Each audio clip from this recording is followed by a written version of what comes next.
los problemas de la implantación de la disciplina y el ejemplo español, puesto que es el que más cerca tenemos. Hemos tocado en temas anteriores lo que ocurrió en Francia, con esa doble pulsión que tuvieron en Francia entre los especialistas en historia de las religiones, que utilizaban la historia de las religiones como, digamos, que un arma contra principalmente los pensadores católicos y el pensamiento católico, digamos, aunque también hubo casos en que hubo grandes historiadores de las religiones, incluso catedráticos de la Sorbona, que eran claramente pensadores católicos, ¿no? Es decir, que hubo ese juego en que principalmente estuvieron la mayoría, digamos, estuvo en la línea del pensamiento crítico, ¿no? Si hubiéramos utilizado el ejemplo italiano, encontraríamos un personaje que fue fundamental en la consolidación de la historia de las religiones en Italia, que fue Raffaele Petazzoni, que fue, digamos que, el padre de la historia de las religiones italiana, y de que en Italia el modelo que se siguiese fuese un modelo de una historia de las religiones, en principio no muy claramente ideologizada contra el catolicismo, con ciertos reparos que ahora veremos, ¿no? Si hubiéramos utilizado como ejemplo los ámbitos nórdicos, nos daríamos cuenta que en los ámbitos nórdicos lo que ocurrió fue que la disciplina se fue construyendo desde una evolución, podríamos llamar, o una transformación de los ámbitos teológicos. ¿Y en España qué es lo que ocurrió? Pues en España hay claramente lo que podríamos denominar un fundamentalismo católico desde el siglo XIX. Un fundamentalismo católico que además era bien consciente de lo que estaba ocurriendo en Francia, de lo que había ocurrido en Francia, del ejemplo francés. Y que temía que la disciplina, si se desarrollaba en la universidad, pudiese ser un baluarte para gente que iba en contra del pensamiento católico, para librepensadores, para anticlericales. ¿Y qué es lo que terminó ocurriendo? Pues en España partimos de un supuesto que es un supuesto, en cierto modo, extraordinario, que era que en la época del Imperio Español había decenas de cátedras de teología en las universidades, tanto en las universidades de la península como en las universidades del Imperio, en América, etcétera. Es decir, que la teología era un gran elemento en la enseñanza universitaria. Y el siglo XIX, que es un siglo muy convulso en el caso español, con grandes problemas entre el propio planteamiento de la Iglesia en algunos casos en las guerras carlistas y en todo el movimiento antiliberal, pues fue llevando a que la teología en las universidades fuese perdiendo progresivamente importancia, tanto fue así que finalmente desapareció de las universidades públicas y quedó relegada a los ámbitos eclesiásticos. Es decir, que ocurrió no que, como en los ámbitos del norte de Europa, que la teología, por una especie de maduración, terminase pluralizando sus puntos de vista y terminase produciendo una aproximación que podríamos llamar, pues eso, casi de historia de las religiones o casi de mirada de lo singular a lo plural. Pues lo que nos encontramos en el caso español es una renuncia por parte tanto de los gestores universitarios, sobre todo a partir de 1868, de los gestores universitarios que no se fían en esa universidad que tiende a querer ser liberal, sobre todo tras el año 1868, ¿no? Que tiende a querer ser liberal, no quiere la teología. Y por otra parte, la Iglesia Católica tampoco quiere que la teología siga en el ámbito de las universidades públicas que estaban desarrollándose, ¿no? Entonces, ese es un elemento clave. La restauración tampoco tiene un gran desarrollo de los temas religiosos desde la pluralidad. Sí que hay un interés por el catolicismo, pero no en la universidad. Los grandes pensadores de la generación del 98 y posteriores tienen un enorme interés en la religión, pero tienen un enorme interés no en la religión vista desde la pluralidad. Hay que tener en cuenta que el Imperio Español ha desaparecido, es decir, no hay esas referencias que otros contextos coloniales, en otros contextos coloniales son fundamentales, como por ejemplo en Francia, como por ejemplo en Inglaterra, la necesidad de estudiar lo que piensan grupos diferentes sobre los que se tiene una acción colonial. El colonialismo español, ya saben que a partir de 1898 tiene muy pocos lugares, la Guinea Ecuatorial, pero muy pocos lugares en los cuales desarrollarse y por tanto no tiene un gran interés, sobre todo no tiene un interés hacia los ámbitos asiáticos que fueron tan importantes en la construcción de la historia de las religiones y el estudio de las religiones en plural. ¿Cuándo pudo haber un momento en que se abriese el interés hacia el estudio de las religiones en la universidad? Es decir, que hubiese unas bases para el desarrollo de la investigación y el desarrollo de la docencia en la universidad, que ya hemos visto que desaparece en 1868 en adelante. Pues quizá hubiera podido ocurrir algo así en la época de la Segunda República. En la época de la Segunda República hay cierto interés por el tema de la religión, incluso hay movimientos para crear una cátedra de historia de las religiones que finalmente no tiene seguimiento, no se plantea. También es verdad que las circunstancias de la Segunda República fueron muy particulares para que esto ocurriese, ¿no? Y por tanto, ¿qué es lo que tenemos? ¿Qué nos encontramos? Pues que la disciplina no encontró los medios adecuados de expresarse de modo científico consolidado en nuestro país. ¿Hasta cuándo? Pues realmente hasta la democracia, salvo un caso que ahora analizaremos y que resulta particularmente curioso e interesante, ¿no? Mientras que en otros ámbitos europeos se multiplicaban estos estudios, se desarrollaba un proceso de profesionalización, de especialización en los ámbitos de los estudios sociales, ¿no? Y en particular en las humanidades. Pues en España encontramos que eso no fue así, pero podía haberlo sido. Justamente es lo que vamos a trabajar ahora. Un camino truncado que marca que otra senda hubiera sido posible. Y es la figura de Ángel Álvarez de Miranda. Ángel Álvarez de Miranda fue catedrático de Historia de las Religiones entre el año 1954, en que ganó la cátedra, y el año 1957, en que murió prematuramente. Fue catedrático de Historia de las Religiones en la Universidad de Madrid. Y si hubiera vivido, pues probablemente el panorama del estudio de las religiones en España hubiera sido completamente diferente al que nosotros estamos viendo ahora. Hubiera España entrado mucho más pronto en todos los contextos de profesionalización dentro de la universidad, de profesionalización de los especialistas en el estudio de las religiones en plural, ya les digo, no religión católica, que religión católica hubo un gran desarrollo de la teología católica en las universidades de la Iglesia, primero en los seminarios y luego a la vez en los seminarios y con el gran desarrollo de las universidades de la Iglesia. Pues muy bien, nos centramos ahora en Ángel Álvarez de Miranda. Aquí tienen, este es Ángel Álvarez de Miranda en su biblioteca en Roma. ¿Qué hacía en Roma?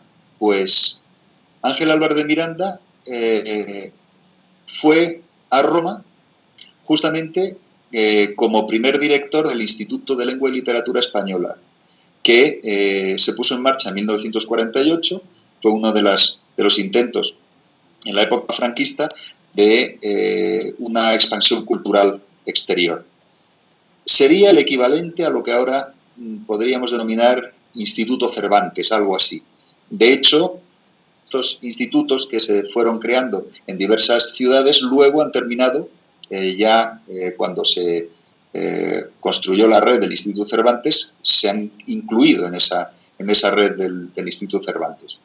Entonces, él va en 1948, se traslada con su familia y en Roma, en vez de dedicarse solo a su trabajo como director de ese instituto, lo que hace es que sigue completamente la carrera de Historia de las Religiones. Y en esa carrera de Historia de las Religiones, en la Universidad de Roma, contacta con el que será su maestro romano, que es Rafael de Petazzoni, a quien tenemos aquí presentando uno de sus libros en traducción inglesa. Petazzoni era un investigador muy conocido, desde italiano, fue el gran catedrático de Historia de las Religiones, generó una serie de investigaciones, formó una serie de discípulos que finalmente han sido los que entre él y ellos, han dado forma a lo que se denomina la Escuela de Roma, Scuola di Roma, que es una de las grandes escuelas de estudio de las religiones a escala, sobre todo fue muy fuerte, a escala mundial fue muy fuerte entre los años 50 y los años 70. Fue una escuela que atrajo a mucha gente. Por ejemplo, atrajo durante un cierto tiempo al propio Mircea Eliade, que tuvo una relación epistolar y luego personal con Petazzoni muy larga, a Culiano, que fue otro de los, el que fue albacea testamentario de las obras no publicadas de Eliade. Culiano también pasó por Roma. Muchos investigadores pasaron por Roma. Por tanto, Álvarez de Miranda se encontraba probablemente en el mejor lugar en ese momento para estudiar historia de las religiones. Y lo que hace es la carrera completa y luego hace la tesis doctoral, que es esta que tienen ustedes aquí, que se llama El origen mágico de las corridas en la península ibérica y en Creta, con un apéndice sobre la magia sexual del toro en algunos mitos y ritos de las religiones antiguas. La presentó en el año 52, por tanto, desde el año 52 era doctor en Historia de las Religiones por la Universidad de Roma. Tuvo una gran relación con Petazzoni y esa tesis más la tesis española que hizo bajo la tutela y la dirección de Santiago Montero Díaz, que es a quien tienen ustedes en la fotografía de la izquierda, Santiago Montero Díaz, con él hizo una tesis española en este caso sobre la irreligiosidad en Polibio. Por tanto, dos tesis, una sobre la religión del toro y otra sobre la irreligiosidad de un gran historiador de la época antigua como era Polibio, de Megalópolis. ¿Qué es lo que le permiten sus dos tesis? Presentarse a la cátedra de Historia de las Religiones, que gana en un país como la España franquista, 1954, en que la ideología principal es lo que denominamos nacionalcatolicismo, que hace una cátedra de Historia de las Religiones en plural, no una cátedra de teología, una cátedra de Historia de las Religiones en la Universidad de Madrid. Pues se conectaron toda una serie de elementos para llevar a que ese hecho se produjese. Y ahora los vemos. Pero primero les presento un poco las obras de Ángel Álvarez de Miranda. ¿Qué le ocurrió? Murió muy pronto. Ganó su cátedra en 1954 y en octubre de 1954 dicta su primera lección como nuevo catedrático, que es esta que tienen ustedes aquí, que la publicaron como una monografía, El saber histórico religioso y la ciencia española. La primera lección dada en la Cátedra de Historia de las Religiones por Ángel Álvarez de Miranda. Ya aquí está planteando un modo de trabajo, y es la inserción en el pensamiento español del estudio histórico-religioso, de la historia de las religiones. Y lo que plantea es que hay una enorme necesidad en el mundo español de esta perspectiva, porque hay una posibilidad notable y no explotada suficientemente, de analizar hechos históricos y hechos culturales del mundo español desde la óptica del análisis histórico religioso. Esta es su lección inaugural. ¿Y qué es lo que ocurre? Pues que tiene una enfermedad invalidante que le lleva a que ya tiene que dar las primeras lecciones en octubre en silla de ruedas, y finalmente termina el primer curso, pero ya está imposibilitado para seguir dando la docencia y para seguir investigando.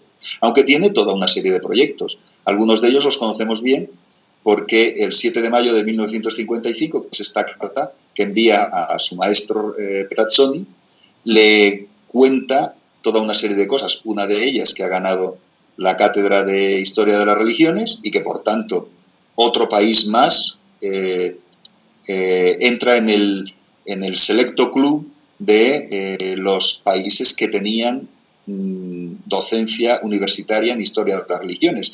A Perazzoni eso le interesa mucho. ¿Por qué? Pues porque es el presidente de la internacional, la asociación lo que ahora sería la IAR, que en ese entonces incluía también una S entre medias, pero es la misma, o sea, la Internacional de Historia de las Religiones, era el presidente, y por tanto le interesaba enormemente saber dónde estaba desarrollándose la disciplina. ¿Por qué? Pues porque el siguiente paso hubiera sido, si Álvarez de Miranda hubiera podido seguir con su trabajo, el siguiente paso hubiera sido formar discípulos y hacer una masa suficiente como para crear una asociación española de historia de las religiones, como sería fundar la Asociación Italiana de Historia de las Religiones, la Società Italiana de Historia delle Religioni, en que Álvarez de Miranda fue miembro fundador de esa sociedad. Por tanto,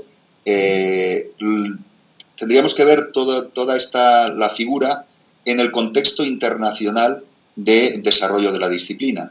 ¿Qué es lo que ocurre? Pues que si Álvarez de Miranda hubiera podido desarrollar adecuadamente sus planteamientos como catedrático de Historia de las Religiones y alguna cosa más que ahora veremos, pues hubiera terminado habiendo una sociedad española en los años 50. Una sociedad española de Historia de las Religiones en los años 50. Figúrense eso lo que hubiera terminado produciendo como masa crítica de investigadores y de profesores de Historia de las Religiones, y por tanto España hubiera entrado en los ámbitos internacionales de la disciplina en los años 50 y no en 1995, como creo que el otro día vimos, en 1995, que fue el momento en que la Sociedad Española de Ciencias de las Religiones fue aceptada dentro de la Internacional de Historia de las Religiones. Bueno, lo que cuenta a su maestro Perazzoni, lo que le cuenta Álvarez de Miranda en esta carta, es que está haciendo sus lecciones como catedrático, que habla mucho de su obra, de la obra de su maestro Perazzoni, y le dice además que se va a poner en marcha lo vemos aquí en el desarrollo, se va a poner en marcha, la traducción sería: se abre la posibilidad de que sea creada en nuestro Consejo de Investigaciones una sección de Historia de las Religiones que yo dirigiría. Es decir, que no solo estaba planteada, no solo su faceta como catedrático, es decir, como profesor, la faceta docente de Álvarez de Miranda en la Universidad de Madrid, sino que también se planteaba el desarrollo de un instituto de investigación sobre historia de las religiones en el Consejo Superior de Investigaciones Científicas español. Por tanto, lo que estaba preludiándose era el enorme desarrollo de la disciplina en España si hubiera podido madurar. Eso lo plantea en esta carta y nos resulta verdaderamente interesante. Lo siguiente que tenemos aquí es la contestación de Petazzoni, que fíjense que le contesta a Álvarez de Miranda con un membrete, que es el membrete del octavo Congreso Internacional de Historia de las Religiones, que justamente se había desarrollado en el año 55 en Roma, y al que no había podido ir Álvarez de Miranda porque ya estaba impedido, ya era imposible que pudiera viajar en avión, puesto que estaba ya paralítico completamente. Sigue en esta carta pues cuenta toda una serie de cosas de Petazzoni sobre cómo ha ido el Congreso, y hay más cartas de Petazzoni. Aquí les pongo otra. En una de ellas dice que le echan de menos en las reuniones del Instituto de Estudios Históricos Religiosos de la Universidad de Roma, con lo cual quería decir que Álvarez de Miranda era uno de los activos en ese instituto, junto con los demás discípulos de Petazzoni. Algunos de ellos han sido muy famosos historiadores de las religiones, como por ejemplo Angelo Brelich, que fue uno de los grandísimos historiadores de las religiones, o Hugo Bianchi, que fue el presidente de la Internacional de Historia de las Religiones justo cuando España entró en la IAR, en el Congreso de México. Fue presidente. ¿Qué relaciones tenía Álvarez de Miranda? Pues tenía, por ejemplo, relaciones con Mircea Eliade. Se carteaba con él y había hecho una reseña a su tratado de historia de las religiones, en el cual le planteaba una serie de dudas respecto de las características del tratado de la historia de las religiones, y contamos con una carta de el propio Eliade, una carta enviada a Álvarez de Miranda en la que le cuenta que su tratado de historia de las religiones le falta toda una serie de cosas, que era justamente lo que Álvarez de Miranda planteaba, y que está preparando una segunda parte de ese tratado. Y dice en esta carta, que es una carta fechada en el 10 de marzo de 1955, que en unos años, en 2 o 3 años, va a terminar esa segunda parte. Figúrense que esa segunda parte sería muchos años, décadas después, lo que terminó madurando en la historia de las creencias y las ideas religiosas de Eliade. Esto que nos está marcando todas estas cartas, esta correspondencia entre unos y otros, pues que Álvarez de Miranda estaba perfectamente entroncado en lo que se estaba haciendo en el mundo en ese momento, lo que se estaba trabajando, y tenía un interés muy particular en su maestro, indudablemente, en Petazzoni, pero también en la nueva figura que estaba emergiendo en estos años, que era Mircea Eliade. Tanto es así que nos encontramos con que Ángel Álvarez de Miranda le escribe a Mircea Eliade, y ¿qué es lo que hace? Le presenta a uno de sus discípulos. Es decir, que Álvarez de Miranda ya estaba formando gente para ese desarrollo que tenía en ciernes, que tenía en su cabeza, de la historia de las religiones de España. Y le envía a Ramón Valdés del Toro, que finalmente fue catedrático de antropología en la Universidad de Barcelona, pero que empezó yendo a París a estudiar religiones con Mircea Eliade, aunque justamente cuando llegó, Eliade había marchado a Estados Unidos. Por eso la carta, como pueden ver, la recibió ya en Estados Unidos. Y ahí pues cuenta de otro aspecto que a nosotros nos interesa enormemente, y es que estaba dispuesto a formar gente, y estaba dispuesto a formar a la gente como se había formado él, como se había formado Álvarez de Miranda, Es decir, hacer los especialistas en historia de las religiones en los lugares en los cuales esa especialidad se pudiese desarrollar adecuadamente. Y en este caso escogió a Eliade y no escogió a Petazzoni, probablemente porque Petazzoni ya en ese momento estaba jubilado y su cátedra no tenía, todavía no tenía un sucesor. Por tanto, si hubieran mandado a Valdés del Toro a Roma, probablemente no hubiera podido Valdés del Toro desarrollar adecuadamente lo que a él le interesaba, que específicamente era desarrollar temas de religiones de la prehistoria y de religiones étnicas. Entonces, Francia era probablemente el mejor lugar o uno de los mejores lugares para hacer eso. Aunque luego, finalmente, Valdés del Toro terminó haciendo una carrera distinta. ¿Por qué? Pues porque la historia de las religiones, ahora lo veremos, desapareció en España y en cambio la antropología sí que se desarrolló enormemente, ¿no?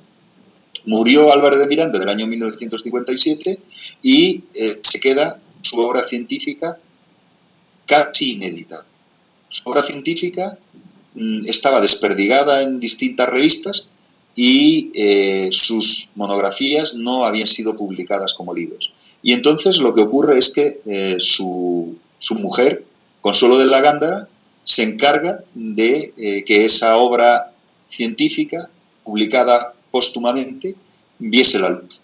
Si no lo hubiera hecho así, su mujer no hubiera invertido sus esfuerzos en esas publicaciones, en que vieran la luz esas publicaciones, probablemente de Álvarez de Miranda aún sabríamos mucho menos y no tendríamos la posibilidad de leer sus obras, ¿no? ¿Qué es lo primero que publicó? Pues el tomo este, vamos, los dos tomos estos que ven, que se llaman Obras, que es una recopilación tanto de artículos y obras publicadas como de trabajos inéditos que no había llegado a publicar en vida, ¿no?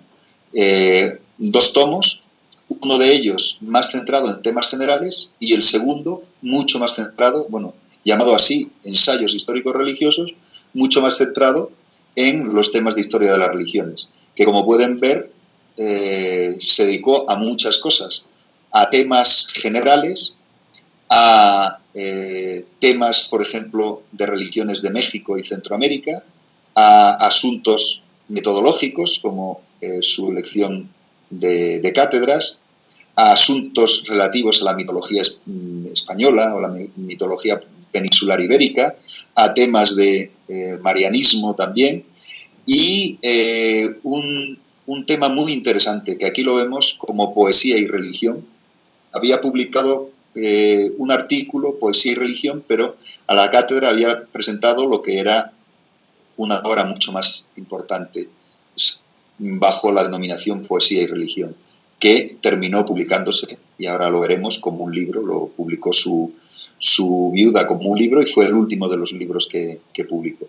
Entonces estamos viendo esta primera recopilación de obras del año 1959, llamado justamente Obras. Lo siguiente que publicó fue Las religiones mistéricas, que había sido su trabajo de investigación inédito para las cátedras. Había trabajado justo sobre las religiones mistéricas, que era un tema que le interesaba enormemente también a su maestro Petazzoni, y que curiosamente en el año 1953 fue el último año en que dio docencia a Petazzoni antes de jubilarse. Trabajó sobre las religiones mistéricas. Es decir, que fue un tema en que, en cierto modo, pues estaba reconociendo el magisterio de Petazzoni al hacerlo Álvarez de Miranda, y depende mucho de Petazzoni en muchos de los puntos de vista, aunque su idea fundamental es hacer una taxonomía, es decir, una clasificación de religiones. Es muy interesante, pero es una clasificación que también Petazzoni la comparte, por lo menos en una de las partes, ¿no? Y es que Álvarez de Miranda clasificaba las religiones en 4: primitivas, nacionales, universales y mistéricas. Ahora mismo no le daríamos a las religiones mistéricas un valor de clasificación tan evidente como el que le dio Álvarez de Miranda, pero ya está ahí una base de clasificación que lo que nos explica es el interés que tenía Ángel Álvarez de Miranda en la historia general de las religiones y en cierto modo también en la metodología, que es lo que nos interesa en esta asignatura. Religiones mistéricas se publicó en el año 1961, recordemos que Álvarez de Miranda había muerto en el año 1957. En el año 1962, es decir, un año después, se publica la traducción al español de la tesis italiana de Álvarez de Miranda sobre la religión del toro, que se le dio el título Ritos y Juegos del Toro, que se ha traducido al francés y que se han hecho reediciones, incluso la última es muy reciente, de 2015, la tienen ustedes, Ritos y Juegos del Toro, en la editorial Atenaica. Ritos y Juegos del Toro, el texto fue revisado por José María Blázquez, que es uno de los grandes del estudio de las religiones, no solo de la antigüedad en España, de las religiones antiguas, sino en general, porque José María Blázquez trabajó temas de cristianismo, trabajó temas de Islam primitivo y temas de arte y religión en el presente, y estaba, como ven, asociado al mundo de Ángel Álvarez de Miranda. Probablemente José María Blázquez, de haber podido Álvarez de Miranda pervivir su legado, haber vivido los años suficientes, pues probablemente hubiera sido uno de los discípulos de Álvarez de Miranda y en vez de ser el gran padre de la historia antigua en España, pues probablemente hubiese sido uno de los promotores del desarrollo de la historia de las religiones en España, porque tenía mucha relación con Álvarez de Miranda y además tuvo relación incluso la propia trabajo de publicación. Luego tenemos uno de los libros de Álvarez de Miranda más interesantes. Es justo el que les hablaba antes de Poesía y Religión. Lo publicó primero en el año 1953 como artículo en la revista de Ideas Estéticas, pero era una publicación parcial de un libro que tenía en mente. Un libro que tenía en mente que lo presentó a la oposición de cátedras y que lo redactó en 1953, que fue recopilado en Obras, volumen 2, y que luego salió como monografía. Pero curiosamente, en la monografía ya no se llamó Poesía y Religión, sino La metáfora y el mito. El director de la colección en la que aparecía, de la editorial Taurus, Jesús Aguirre, dijo que el título que Álvarez de Miranda quería, que era Poesía y Religión, lo que quería llamarlo Poesía y Religión, Descenso al antro de García Lorca. Para entender un título tan complicado como Descenso al antro de García Lorca había que entender el contexto en el cual Álvarez de Miranda estaba trabajando. Y es que Descenso al antro es uno de los elementos del análisis de Carl Gustav Jung en relación con ciertas figuras, ¿no? Y él lo que hace es un análisis de la religión arcaica en la obra de García Lorca. Lo quería llamar entonces Poesía y Religión, Descenso al antro de García Lorca. Terminó llamándose La metáfora y el mito, aunque en la última edición, que es de 2010, se ha recuperado en parte, manteniendo desde luego la metáfora y el mito, pero se ha recuperado en parte la idea de que se trata de una obra sobre García Lorca. Lo que hizo Ángel Álvarez de Miranda es analizar la poesía lorquiana desde el punto de vista del análisis histórico-religioso, lo cual es excepcional. Es un análisis interesantísimo y excepcional y que nos da una idea de lo que probablemente hubiera hecho de perdurar como un investigador en su carrera y que esa carrera no se truncase tan rápidamente. ¿Qué ocurrió después de Ángel Álvarez de Miranda? Es decir, que nos estamos acercando cada vez más a nuestro momento actual, ¿no? Ahora les explico entonces, os doy algunas ideas que comparto con ustedes en relación a por qué ocurrió lo que ocurrió. Es decir, ¿por qué? Recuerden, se lo planteaba al principio, ¿por qué nos encontramos con que en pleno franquismo, en el año 1954, la Universidad Española decide que necesita una cátedra sobre historia de las religiones? No una cátedra de teología, que hubiera sido bien fácil y bien aceptado en el contexto del nacionalcatolicismo español. No, una cátedra de historia de las religiones. Y tiene mucho que ver con la figura del ministro Joaquín Ruiz Jiménez, que era amigo de Ángel Álvarez de Miranda, y con la figura de Pedro Laín Entralgo, que era en ese momento en que sale a la cátedra a oposición, era el rector de la Universidad de Madrid. Y la Universidad de Madrid en ese entonces era, probablemente había en la Universidad de Madrid la mitad de los profesores de toda España. Es decir, la Universidad de Madrid era comparable a todas las demás universidades españolas juntas en ese momento. Es decir, que era el gran lugar de peso, ¿no? de para cualquiera que quisiese hacer una carrera universitaria. Era el lugar que se ofrecía una mayor posibilidad de estudios diversos, ¿no? Entonces, Ángel Álvarez de Miranda está en ese entorno, en el entorno de Joaquín Ruiz Jiménez, en el entorno de Pedro Laín Entralgo. Hay que tener en cuenta que Laín Entralgo fue el presidente de la cátedra de Álvarez de Miranda. Es decir, tenía un interés muy particular en que saliese la asignatura adelante. Y Ruiz Jiménez también. Ruiz Jiménez había sido embajador ante la Santa Sede y había visto lo que pasaba en Italia. Y en Italia la historia de las religiones servía para pensar. Italia, que era un lugar en el cual el catolicismo tenía un peso enorme, pues no había ningún problema con que en la universidad la historia de las religiones se estudiase. Incluso probablemente lo vio, era un reto interesante y una disciplina interesante para incluir en España.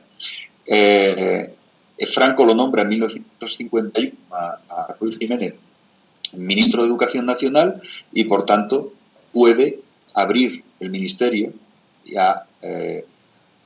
a influencias diversas y a nuevos puntos de vista, que entrase un poco de aire nuevo en la Universidad Española después de lo que Pedro Laín llamó el atroz desmoche en uno de sus trabajos, ¿no? Lo que había ocurrido con los ministerios anteriores y especialmente con Ibáñez Martín, con la depuración de profesores, con muchas disciplinas habían perdido sus mejores pensadores porque habían sido quitados del medio, encarcelados o estaban en el exilio, ¿no? Entonces lo que hizo Ruiz Jiménez es potenciar una nueva apertura de la universidad desde el punto de vista de desenclavar España, que estaba tan aislada internacionalmente, y esa España del fascismo tan cerrada, desenclavarla. Y eso quizás probablemente fue lo que Franco esperaba de él en esos años. ¿Qué es lo que ocurre? Pues que en 1956 es la crisis de ese franquismo, se acaba el sexenio liberal de Ruiz Jiménez y el mundo académico español se viene atrás y se opta por otra cosa, se opta por la tecnocracia, y en el mundo de la tecnocracia pues probablemente una disciplina como la historia de las religiones no tenía lugar. Tenían lugar otras disciplinas. Por ejemplo, cuando se decide qué hacer con la cátedra de historia de las religiones, una de las decisiones es cambiarla por una cátedra de inglés. Esa es la mirada tecnocrática. En vez de apostar por un desarrollo del pensamiento, más bien lo que se apostaba era por un desarrollo de los instrumentos, como podría ser la lengua, ¿no? Y el inglés particularmente. ¿Qué ocurre con con la cátedra después de ese 1956 en que el ministerio cambia y en 1957 en que muere Álvarez de Miranda. Se decide en un primer momento que desaparezca la cátedra, pero Santiago Montero Díaz, es decir, el director de la tesis de Álvarez de Miranda, pelea y defiende la importancia de ese conocimiento y consigue que salga de nuevo a concurso la cátedra. Sale de nuevo a concurso cátedra, se presentan una serie de personas, incluso la llegó a firmar José María Blázquez, y el nuevo tribunal, presidido por un obispo, decide que lo que se cuenta es que uno de los planteamientos de ese tribunal fue ¿para qué queremos historia de las religiones? De hecho, lo que parece que dijeron es ¿para qué historia de las religiones si religión no hay más que una? Por tanto, se volvía otra vez a los presupuestos del nacionalcatolicismo. De hecho, se dejó la cátedra vacante, no salió adelante, desapareció, de hecho, la cátedra. El único que mantuvo la docencia de Historia de las Religiones la asumió Santiago Montero Díaz y fue quien daba esa asignatura, Historia de las Religiones, pero ya no era una asignatura como en la época de Álvarez de Miranda, que se daba para todos los que hacían filosofía y letras, sino que progresivamente fue reduciendo su ámbito y como Santiago Montero Díaz, en el proceso de consolidación de las áreas de conocimiento, que es tan característico de lo que se hizo en historia en España, en la consolidación de las áreas de conocimiento, Santiago Montero Díaz no peleó por la historia de las religiones, puesto que él no era catedrático de historia de las religiones. Sí que lo había sido su discípulo, pero la cátedra como tal había desaparecido. Entonces, don Santiago Montero no peleó por eso. Y lo que se crearon fueron disciplinas históricas por épocas: prehistoria, historia antigua, medieval, moderna, etc. Don Santiago Montero optó por la historia antigua. Y eso es lo que hace que mucha gente que se dedica a historia de las religiones en España haya pasado por la historia antigua, porque finalmente el único sitio en el que se podía estudiar historia de las religiones hasta los años 90 en España, en la universidad, era justamente en la especialidad de Historia Antigua de la Universidad Complutense. Y esta especialidad de Historia Antigua de la Universidad Complutense, en la que se incluía Historia de las Religiones, ¿de dónde provenía? Pues justamente de esa herencia de Ángel Álvarez de Miranda, curiosamente. Y así quedó. Y tras la jubilación de Santiago Montero Díaz, la asignatura, el encargado de darla fue José María Blázquez. Y impartía pues religiones de la antigüedad, puesto que estaba incluido en Historia Antigua. Cuando Santiago Montero Díaz se explicaba historia general de las religiones, se explicaba pues desde los mormones hasta la religión egipcia, el cristianismo antes del pasado y del presente, etc. Es decir, que fue la asignatura fue reduciéndose de la visión que tenía Álvarez de Miranda de una historia general de las religiones, el modelo italiano como la de su maestro, a reducirse a unas religiones de la antigüedad. ¿Qué hubiera pasado si Ángel Álvarez de Miranda no hubiese muerto? Que es hacer proyecciones de futuro que tan mal se nos dan a los historiadores. Pues, aunque sea aventurar, pues probablemente la mayoría de los especialistas en la materia serían discípulos suyos, puesto que se hubiera jubilado en 1985, es decir, que le hubiera dado tiempo a desarrollar primero esa idea incipiente que tenía en el Consejo Superior de Investigaciones Científicas, potenciar la historia de las religiones como una materia de investigación. Luego le hubiera dado hubiera tenido tiempo para desarrollar la implantación de la disciplina en todas las universidades españolas y, por tanto, hubiera habido un conocimiento de historia de las religiones y hubiera ha habido enseñanza de historia de las religiones desde los años 50 hasta ahora. Es decir, tendríamos, como en otros países, como en Francia, como en otros países, hubiésemos tenido escuelas de historiadores de las religiones con temas desarrollados desde los años 50.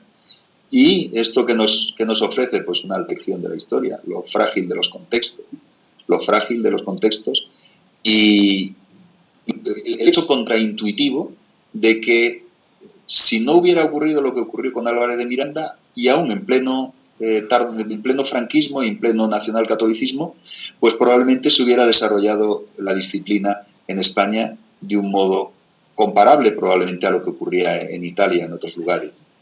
Lo que tienen aquí es una publicación en honor, un homenaje al profesor Álvarez de Miranda que se hizo en 1988, que conmemoraba la figura de Álvarez de Miranda en la Universidad de Madrid, y también el que sus herederos habían donado la biblioteca de Álvarez de Miranda, que era en ese entonces la mejor biblioteca que había sobre historia de las religiones en España, y que se puede consultar en la Facultad de Geografía e Historia, en la biblioteca de la Facultad de Geografía e Historia de la Universidad Complutense. Y ese es en resumen lo que nos encontramos como el caso español, las características que tiene, que llevó a que no se optase, con esto les resumo, no se optase en España por la historia de las religiones como disciplina autónoma, por cuestiones, como pueden ver, que tienen directa relación con la propia vida de un profesor. Y la disciplina o el estudio de las religiones en plural se ha planteado en España, pero ya en la época democrática, ya con el desarrollo de la democracia, que llevó al surgimiento de la SECRE, de la Sociedad Española de Ciencias de las Religiones, la entrada de la SECRE en la Internacional de Historia de las Religiones, y la SECRE, ¿qué es? Ahora entenderán en parte la opción española, ciencia de las religiones, ciencias de las religiones, ambos parámetros en plural. ¿Por qué? Pues porque ya no era una disciplina pensada de modo autónomo como lo pensaba Ángel Álvarez de Miranda, una disciplina que intentaba de un modo reflexivo entender las religiones en el contexto histórico, pero también entender las religiones desde un punto de vista general, es decir, la idea esta de la historia general de las religiones. No, ahora se trata, en España, que es lo que nos encontramos, de aunar puntos de vista diferentes desde disciplinas distintas. La SECRE se constituyó, la Sociedad Española de Ciencias de las Religiones, se constituyó desde los puntos de vista de gentes que venían de distintas disciplinas. Unos historiadores, muchos de ellos de historia antigua, muchos de ellos asociables con la figura de José María Blázquez, otros que venían de los estudios árabes, otros que venían de los estudios de judaísmo, otros que venían del derecho, del antiguo derecho canónico, que luego se convirtió en derecho eclesiástico del Estado, luego otros que provenían de la sociología de las religiones, otros que provenían de la psicología de las religiones, es decir, ciencias estudiando religiones, pero no esa historia de las religiones como disciplina. Y les termino ahora con lo que antes les planteaba. Había una pequeña diferencia que se ve en la correspondencia entre Álvarez de Miranda y Santiago Montero Díaz, su maestro español. Santiago Montero Díaz tenía una visión alemana, y en esa visión alemana él veía la ciencia de la religión, no ciencias, la ciencia de la religión, que es como quizá no le hubiera disgustado que se llamase la cátedra de su discípulo, ciencia de la religión, la veía como una aproximación que incluía también la filosofía de las religiones. Es decir, él probablemente veía la ciencia de la religión, y es así lo entendemos en en la correspondencia que tiene con su discípulo, él veía probablemente la ciencia de la religión como una disciplina que se podía enfocar desde dos miradas. Una mirada que podría ser la que analiza la religión, que sería la mirada de la filosofía de la religión, y una mirada que analizaría las religiones, es decir, la caracterización a lo largo de la historia, las distintas formas en que se materializaba la religión en lo social, las religiones, que sería más lo que él entendía como historia de las religiones. Pero por otra parte, Álvar de Miranda, siguiendo la estela de Raffaele Petazzoni, tras Historia de las religiones, muy probablemente entendía más o menos lo mismo que su maestro, es decir, la reflexión que la tuvo sobre culturas diferentes, religiones de culturas diferentes en el contexto histórico, pero también una reflexión sobre lo que era la religión. ¿Y por qué podemos verlo en Álvarez Miranda de modo tan claro? Pues porque le interesaba no solo la religión, sino muy particularmente también lo que él llamaba irreligión. Y de ahí su tesis española sobre Polibio. Le interesaba muy particularmente el pensamiento religioso o antirreligioso o irreligioso, como él lo denominaba. Y por tanto, detrás de ese planteamiento estaban también contextos, reflexión general, como podemos llamar, contextos de carácter filosófico. Y con esto, pues, cerramos esta mirada hacia Álvarez de Miranda, que es también una mirada hacia por qué en España la disciplina ha tenido las características que vemos que estamos viendo que ha tenido. Una coyuntura y una historia personal también ayudan a explicar la particularidad española en este ámbito, ¿no? La particularidad española que llevó a que se tardase mucho tiempo en redefinir el campo disciplinar. ¿Cómo se redefinió? Pues, bueno, hubo un intento de la Asociación Catalana, que lo intentaron, la Asociación Catalana de Historia de las Religiones, en el franquismo final, que hizo incluso algunas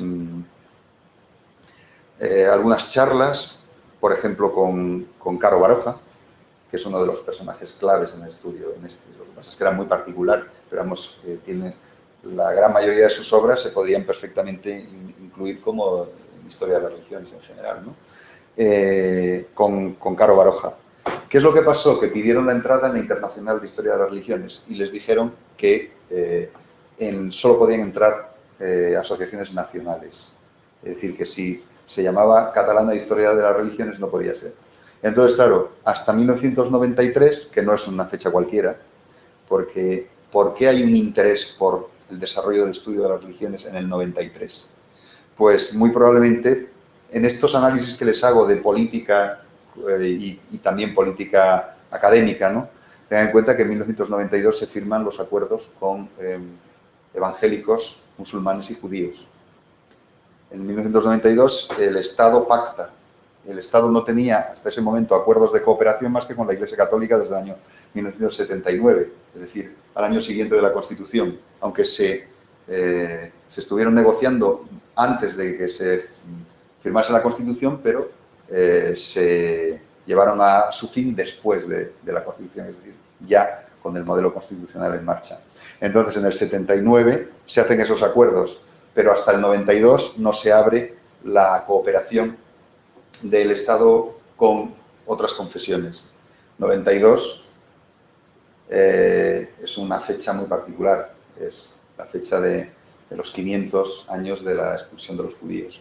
Y ahí hay un discurso del entonces rey Juan Carlos diciendo que los judíos no son españoles, y habla de esa manera, o sea, reconduce el planteamiento que era el tradicional del nacionalcatolicismo, que para ser español tenías que ser católico, esa construcción, y plantea que no, que efectivamente los judíos eran españoles.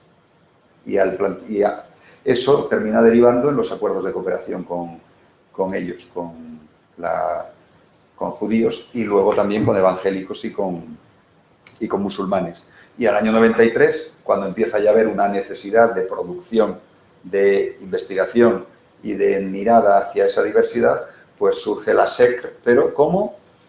Pues entre medias, ¿qué es lo que había ocurrido? Había desaparecido historia de las religiones como una disciplina o un área de conocimiento de carácter autónomo, pero en cambio había toda una serie de personas que habían desarrollado estudios sobre religiones desde distintas perspectivas.